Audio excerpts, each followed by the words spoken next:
There's a word that gets thrown around a lot these days: Stoicism.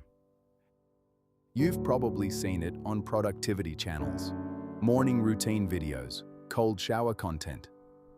The idea, as it tends to get packaged, is something like, feel nothing, work hard, don't complain. But the people who actually wrote about Stoicism were not productivity influencers.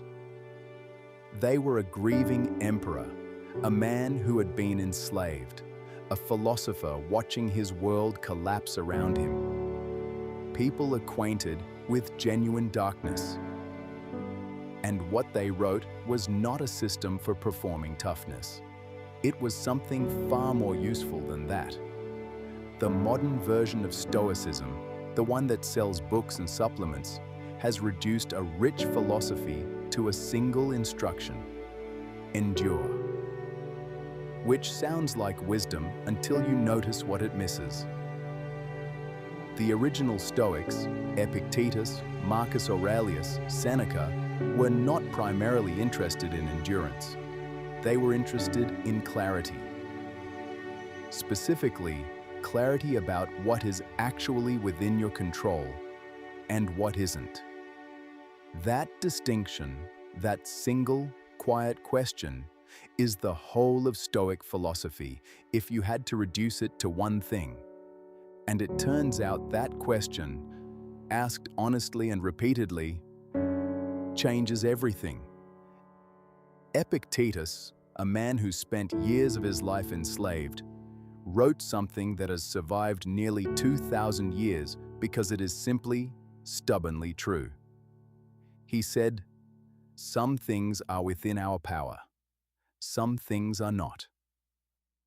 Within our power, our opinions, our intentions, our values, the effort we bring to a day. Not within our power, other people's behavior, the economy, whether we get sick, what other people think of us, how a situation turns out.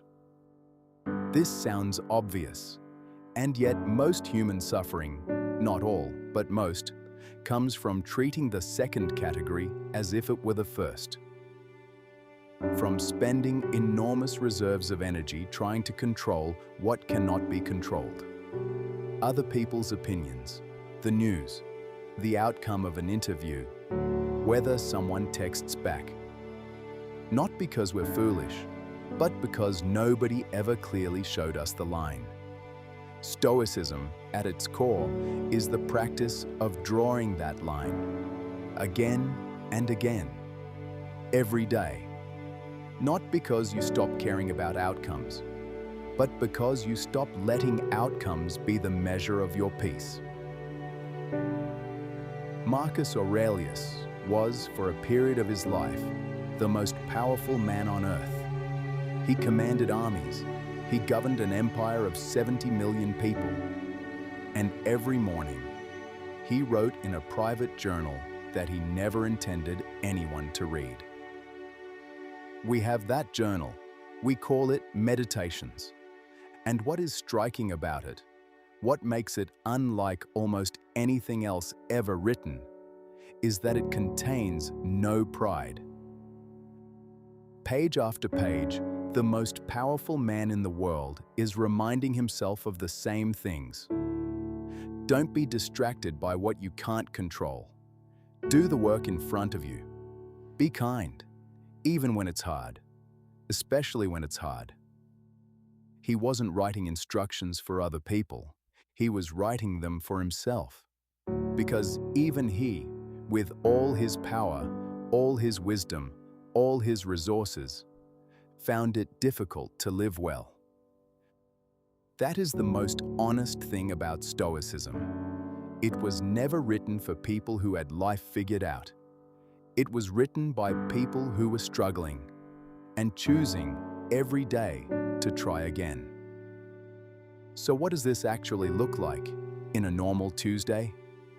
Not in theory, not in a philosophy seminar.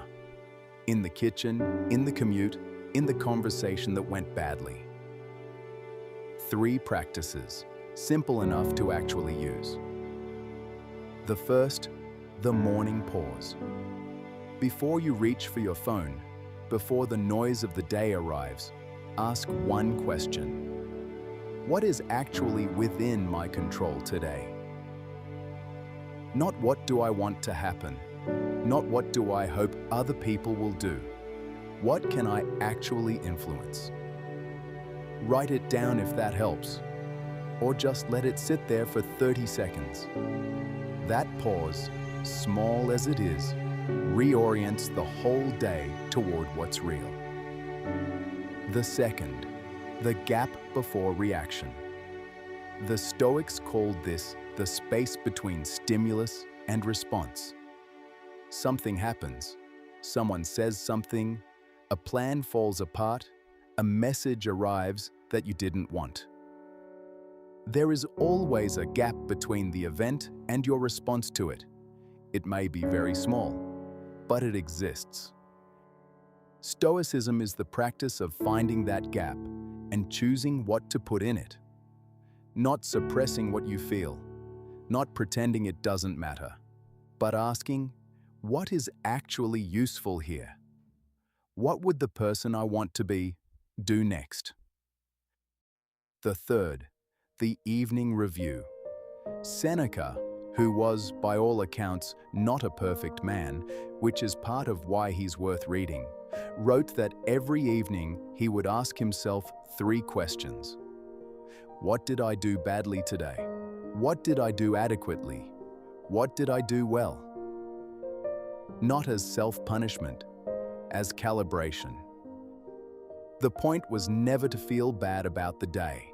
The point was to notice, so that tomorrow could be slightly more deliberate than today, slightly more aligned with what he actually valued. That's it. 3 questions, 5 minutes, slowly, without urgency. There is something beneath these practices, though, something the productivity version of Stoicism almost always misses. The Stoics believed that a good life was not a comfortable life. It was not an optimized life, or a successful life, or a life free from difficulty.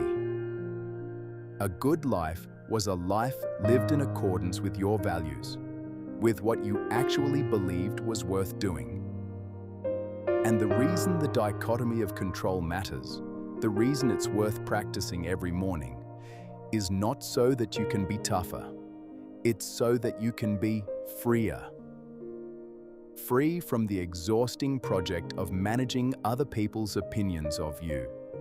Free from the anxiety of outcomes you are never going to control anyway. Free to put your full attention on the one thing that was always yours. How you show up, what you bring, who you choose to be in the middle of whatever fog surrounds you. That is what Stoicism actually is. Not a performance of strength, a quiet, daily, imperfect practice of choosing clarity over noise. And the lantern is exactly that. The small, steady light you carry through the dark. Not because it clears the fog entirely, but because it is enough. It was always enough. You have power over your mind, not outside events. Realize this and you will find strength. He wrote that to himself in a private journal at the end of a long day of being human. If he needed the reminder, it's okay that you do too.